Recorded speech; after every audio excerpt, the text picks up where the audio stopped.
अफसोस की बात है कि लीडर ऑफ द अपोजिशन आज सरगोदा एटीसी अदालत में अपनी अदालत पेशी के लिए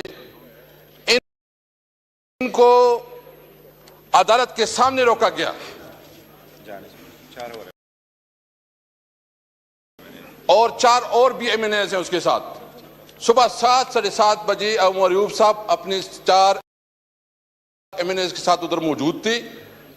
मैं सिर्फ पूछना चाहता हूं कि क्या पंजाब में कोई मार्शल लॉ है? क्या वहां कोई पुलिस स्टेट है?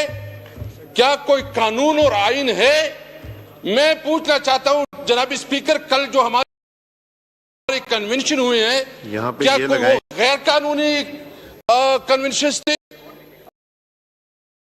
मतलब एक 4 दीवारी के अंदर कन्वेंशन करे, उसके ऊपर पर्चे, बलूचिस्तान में हमारे लोगों को पर्चे, और हमारी लीडर ऑफ द पोजीशन अगर जाए उसको अदालत में ना जाने दे।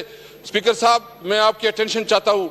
स्पीकर साहब, आपकी अटेंशन, ये आपकी रिस्पांसिबिलिटी है कि आप अपने मेंबर को, एक मुअज़्ज़ज़ मेंबर को, अगर वो अदालत भी जाने न दे